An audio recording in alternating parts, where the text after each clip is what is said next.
रहीम नाज़रीन अस्सलाम वालेकुम, मैं हूँ इमरान वसीम। नाज़रीन, आज 21 सितंबर है, दिन है मंगल का और साल 2021। आज इस्लामाबाद हाई कोर्ट में एहतसाब अदालत की तरफ से अल अज़ीज़िया रेफरेंस में नवाज शरीफ को 7 साल की सज़ा सुनाने के ख़िलाफ़ नैब की अपील पर पहली बाकायदा समाअत हुई।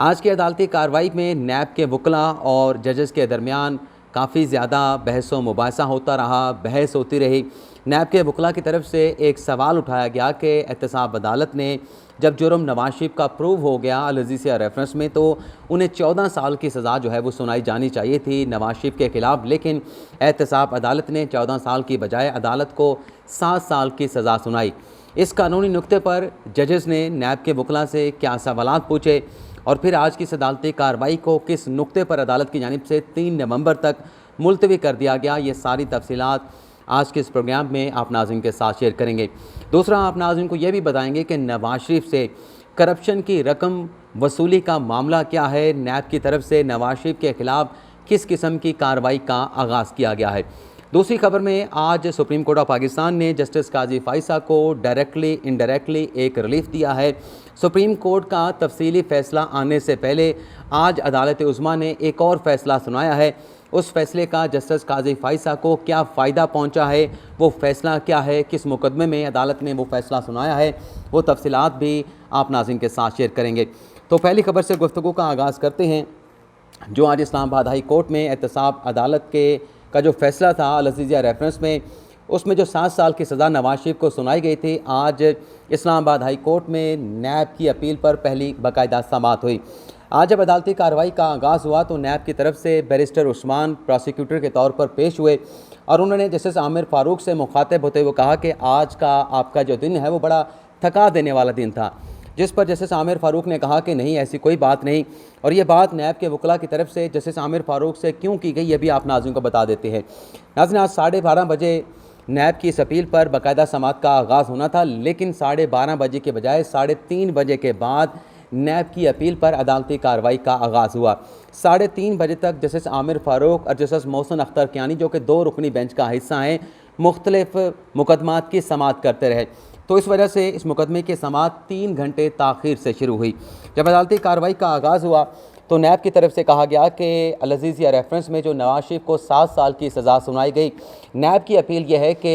नवाज शरीफ की इस 7 साल की सज़ा को 14 साल कर दिया जाए, जिस पर जस्टिस आमिर फ़ारूक ने नैब के वकला से ये सवाल पूछा कि आप किस केस की बात कर रहे हैं, आप अल अज़ीज़िया रेफरेंस की बात कर रहे हैं, आप एवनफील्ड रेफरेंस की बात कर रहे हैं, या फिर आप फ्लैगशिप रेफरेंस की बात कर रहे हैं। जिस पर नैब के वकला की जानिब से कहा गया कि हम अल अज़ीज़िया रेफरेंस की बात कर रहे हैं, जिसमें मुजरम का जुर्म प्रूव होने के बावजूद जो मैक्सिमम 14 साल की सज़ा बनती थी, लेकिन एहतसाब अदालत की तरफ से नवाज शरीफ को 14 साल की सज़ा देने की बजाय 7 साल की सज़ा जो है वो सुनाई गई। जस्टिस आमिर फ़ारूक ने एक मरतबा फिर नैब के वकला से ये इस्तफ़सार किया कि नैब कानून के मुताबिक जुर्म प्रूव होने पर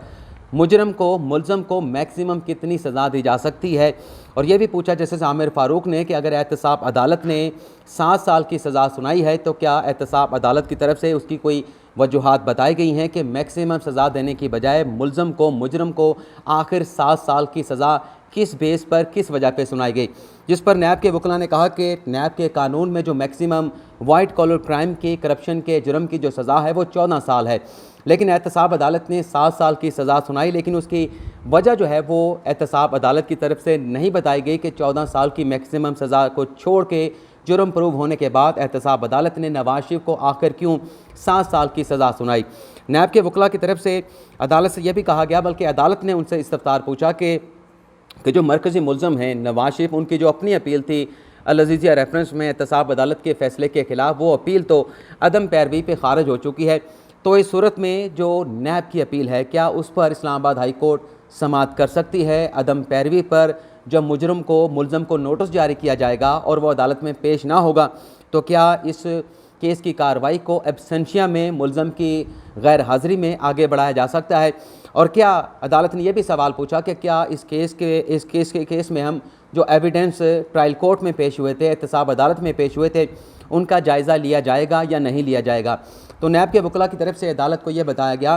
कि मुलज़म के पेश ना होने पर उनके एब्सेंशिया में भी इस केस को चलाया जा सकता है, कार्रवाई को आगे बढ़ाया जा सकता है, और इस केस में हम मेरिट पे जाएंगे, जो शवाहिद हैं उनका जायज़ा नहीं लेना, क्योंकि जो मेरिट है उससे बहुत सारे ऐसे मुआहदे रिकॉर्ड पर आए थे जो फैक्चुअल कंट्रोवर्सी है, जिससे ये साबित हुआ कि मुल्ज़म ने जो जुर्म है वो सरजद किया है, और जुर्म सरजद होने के बाद अदालत को कम से कम सज़ा देने की बजाय मैक्सिमम जो सज़ा है वो देना चाहिए थी। नैब के वकला का कहना था कि वाइट कॉलर क्राइम के अंदर एक स्ट्रक्चर नहीं है, जिस तरह से फौजदारी केसेस में है, मंशियात के केसेस में है, कि अगर किसी से 10 ग्राम मंशियात मिली है तो अदालत ने एक स्ट्रक्चर बना दिया है, एक टेबल बना दी गई है अदालत की तरफ से मुख्तलिफ़ फ़ैसलों में कि अगर 10 ग्राम किसी मंशियात फ़रोश से मंशियात मिलेगी तो उसे कितनी सज़ा होगी, अगर 1 किलो मिलेगी तो कितनी सज़ा होगी, अगर 5 किलो मिलेगी तो कितनी सज़ा होगी। तो एक सज़ा की नौयत जो है वो मुख्तलिफ़ जो नौयत के फ़ौजदारी केसेस हैं, मंशियात के केसेस हैं, कत्ल के केसेस हैं, उसमें तो एक स्ट्रक्चर बना दिया गया है। लेकिन वाइट कॉलर क्राइम में ऐसा कोई स्ट्रक्चर एहतसाब अदालत की तरफ से ले डाउन नहीं किया गया, उसकी डिटर्मिनेशन जो है वो नहीं की गई। नैब के वकला ने यह भी कहा कि सारा रिकॉर्ड जो है इस केस में देखने की ज़रूरत नहीं। फिर अदालत ने उनसे सवाल पूछा कि जो एहतसाब अदालत ने 7 साल की सज़ा सुनाई, क्या उसकी कोई रीज़निंग एहतसाब अदालत ने अपने फ़ैसले में तहरीर की हैं, जिस पर नैब के वकला ने कहा कि ऐसी कोई रीज़निंग एहतसाब अदालत ने जो फ़ैसला सुनाया उसमें कोई वजूहात 7 साल की सज़ा सुनाने की बयान नहीं की गई। इसके बाद फिर अदालत ने वही सवाल पूछा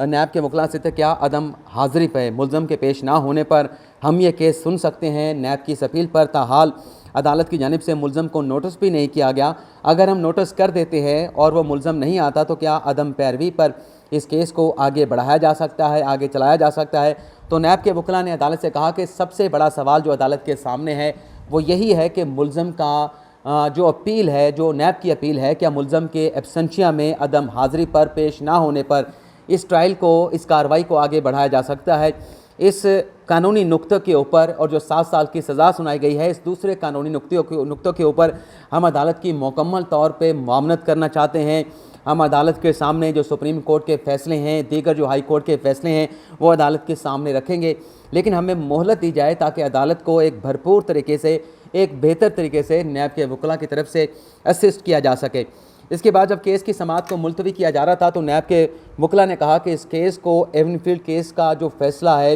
या जो एवनफील्ड केस का जो अपील है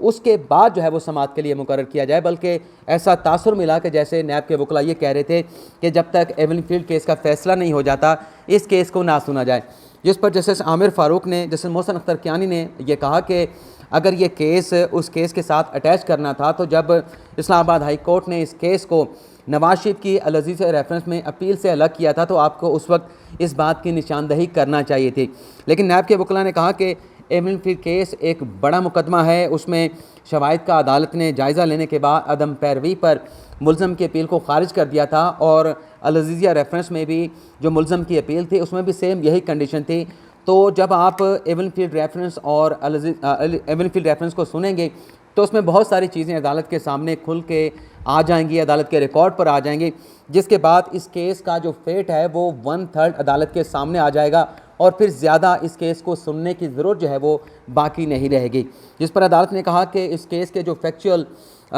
गुजारिशात हैं वो भी नैब की तरफ से आइंदा समाअत से कबल अदालत में जमा करा दी जाएँ, और नैब के जो बुलेट्स पॉइंट्स हैं, जो एविडेंस अल-अज़ीज़ रेफरेंस में अदालत में पेश हुए थे, जो शवाहिद पेश हुए थे, उसके बुलेट्स पॉइंट्स बनाकर भी आइंदा समाअत से कबल नैब की तरफ से अदालत में जमा करवा दिए जाएँ। जिसके बाद इस केस की समाअत को 3 नवंबर तक जो है वो मुलतवी कर दिया गया। अब चूँकि नवाज शरीफ की बात हो रही है, मैंने आपको बताया था कि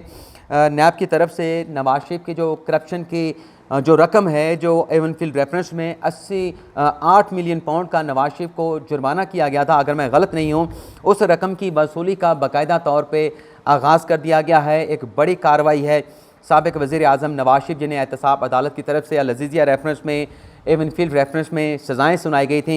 नैब की तरफ से नाज़रीन डेवलपमेंट ये हुई है कि लाहौर के तमाम डीसीज़ को मरासले लिखे गए हैं, ख़तूत लिखे गए हैं, और ये कहा गया है कि एवनफील्ड रेफरेंस में और अल-अज़ीज़ रेफरेंस में जो मुल्ज़म की, जो मुजरम की अपीलें हैं वो इस्लामाबाद हाई कोर्ट से अदम पैरवी पे खारिज हो चुकी हैं। तो लिहाजा इन केसेस में जो अदालत की तरफ से, इस्लामाबाद हाई कोर्ट की तरफ से जो मुजरम की एहतसाब अदालतों की सज़ाओं को बरकरार रखा गया है, उसके बाद मुल्ज़म से 1 अरब 80 करोड़ रुपए की रकम की जो वसूली बनती है उसकी कार्रवाई अमल में लाई जाए। और साथ ही साथ नैब का ये भी कहना है कि जो 1365 कनाल मुलज़म की ज़री अराज़ी है उसकी फ़रोग़ का अमल भी शुरू किया जाए, अखबार में इश्तिहार दिया जाए। और ज़रा ये बताते हैं कि नैब का ये कहना है कि मुलज़म की ये जदादें फ़रोग़ होने के बाद और जुर्माने की रकम वसूल करने के बाद इस रकम को मुल्क की तामीर और तरक्की पर जो है वो ख़र्च किया जाएगा। अब जस्टिस काजी फ़ाइज़ के हवाले से भी ख़बर पर जल्दी से बात कर लेते हैं। आज नाज़रीन, अब वैसे आपको कुछ थोड़ा सा बैकग्राउंड भी बढ़ा देते हैं कि 26 अप्रैल को सुप्रीम कोर्ट ने जस्टिस काजी फ़ाइज़ की नज़रसानी की दरख्वास्त को एक्सेप्ट कर लिया था। और उस केस के फ़ैसले के बाद बज़ाहिर जस्टिस काजी फ़ाइज़, उनकी अहलिया, उनके बच्चे लंदन प्रॉपर्टीज़ के केस से एक्विट हो चुके हैं, बरी हो चुके हैं। लेकिन वफाक की तरफ से उस फैसले के ख़िलाफ़ दूसरी नज़रसानी की दरख्वास्त सुप्रीम कोर्ट ऑफ पाकिस्तान में दायर की गई थी, जिस पर रजिस्ट्रार ऑफिस की तरफ से एतराज़ात लगाए गए और एतराज़ात लगाकर उस अपील को, नज़रसानी की दरख्वास्त को वापस कर दिया गया था। एतराज़ात के ख़िलाफ़ सुप्रीम कोर्ट में हुकूमत की तरफ से, वज़ारत कानून की तरफ से, FBR की तरफ से मतलब एक से ज़्यादा नज़रसानी की दरख्वास्तें सुप्रीम कोर्ट ऑफ पाकिस्तान में क्रिएटिव रिव्यू की सूरत में दायर की गई थी। अब वो एतराज़ात के ख़िलाफ़ जो अपीलें हैं वो तो सुप्रीम कोर्ट में ज़ेर अल्तवा हैं, लेकिन मैंने जब ये अपीलें दायर की थी, दूसरी नज़रसानी की दरख्वास्तें हुकूमत की जानिब से दायर की गई थी, उस वक्त बता दिया था कि दूसरी नज़रसानी की दरख्वास्तें जो सुप्रीम कोर्ट के फ़ैसले मौजूद हैं उनकी मौजूदगी में, उन अदालती नज़ायर की मौजूदगी में दूसरी नज़रसानी की दरख्वास्तें दायर करने की कोई आइनी और कानूनी गुंजाइश नहीं। आज सुप्रीम कोर्ट में एक मुकदमा था, एक दरख्वास्त गुजार हैं खालिद महमूद, जिन्होंने चकलाला कंटोनमेंट बोर्ड के हक़ में जो अदालत की जानिब से फ़ैसला सुनाया गया था उस फैसले के ख़िलाफ़ दूसरी नज़रसानी की दरख्वास्त दायर की गई थी। ये एक प्लॉट का मामला था। इस केस की समाअत की है जस्टिस उमरता बंदयाल की सरबराही में 3 रुकनी बेंच ने, जिसमें जस्टिस मंसूर अली शाह और जस्टिस मोहम्मद अली मज़र शामिल थे। इस केस की समाअत के बाद अदालत की जानिब से ये फ़ैसला सुनाया गया है, वो भी आप नाज़रीन के साथ शेयर कर लेते हैं। अदालत का ये कहना है कि एक मुकदमे में दूसरी नज़रसानी की दरख्वास्त दायर नहीं हो सकती। सुप्रीम कोर्ट ने प्लाट के मुकदमे में दायर की गई दरख्वास्त गुजार खालिद महमूद की दरख्वास्त को खारिज करार दे दिया और रजिस्ट्रार ऑफिस के जो एतराज़ात हैं उन्हें बरकरार रखा है। अदालत में रिमार्क्स देते हुए जस्टिस मंसूर अली शाह ने कहा कि दूसरी नज़रसानी की दरख्वास्त के लिए भारत जाना पड़ेगा। इस्लाह तलब नज़रसानी दरख्वास्त का तसव्वुर भारत में है, पाकिस्तान में नहीं। जस्टिस उमरता बंदयाल ने कहा अपने रिमार्क्स में कि सुप्रीम कोर्ट अवामी मफाद में अपने किसी फ़ैसले को गैर आनी करार दे सकती है। आपके केस में तो ऐसा कोई गैर आनी फ़ैसले वाला नुक्ता नहीं है, तो हम किस तरह से इस केस को सुन सकते हैं। दरख्वास्त गुजार ने कहा कि माजी में सुप्रीम कोर्ट दूसरी नज़रसानी की दरख्वास्तों को काबिल समाअत करार दे चुकी है, जिस पर अदालत ने कहा कि उसके बाद सुप्रीम कोर्ट के कई ऐसे फ़ैसले आ चुके हैं, एक से ज़्यादा फ़ैसले आ चुके हैं जिसमें दूसरी नज़रसानी की दरख्वास्त को नाकाबिल समाअत जो है वो करार दिया गया है। लेकिन जस्टिस उमरता बंदयाल का जो ऑब्जर्वेशन है उसमें उनका यह कहना है कि अगर किसी और केस में अदालत ये समझती है कि फ़लाँ केस में जो फ़ैसला दिया गया है वो अदालत का गैर आनी था, गैर कानूनी था, तो सुप्रीम कोर्ट का अख्तियार है कि उस फैसले पर रिविज़िट कर सकती है। लेकिन अगर नज़रसानी के बाद कोई दूसरी नज़रसानी की दरख्वास्त आती है तो वो नाकाबिल समाअत है। तो बज़ाहिर ये लगता है कि इस केस में दूसरी नज़रसानी की दरख्वास्त जिस पर एतराज़ात लगाए गए हैं, अगर चैम्बर पर उस पर अपील भी होती है, अपील पर समाअत भी होती है और उस अपील पर समाअत करने के बाद एतराज़ाती अपील को कमरा अदालत में ओपन कोर्ट में लगा दिया जाता है, तो फेट जो है इस फैसले से हटकर नहीं होगा। लेकिन सुप्रीम कोर्ट ने एक निशानदेही कर दी है, एक इंदिया दे दिया है कि अगर किसी और केस में अदालत इस नतीजे पर पहुंची कि जस्टिस काजी फ़ाइज़ केस में, ये मैं मफरूज़े की बुनियाद पर बात कर रहा हूं कि जस्टिस काजी फ़ाइज़ केस में सुप्रीम कोर्ट ने जो फैसला सुनाया है वो गैर आइनी है, गैर कानूनी है, तो सुप्रीम कोर्ट उस फैसले को रिविज़िट कर सकती है, दोबारा से उस फैसले का जायज़ा ले सकती है। तो आप नाज़रीन से इजाज़त चाहते हैं। अल्लाह हाफ़िज़।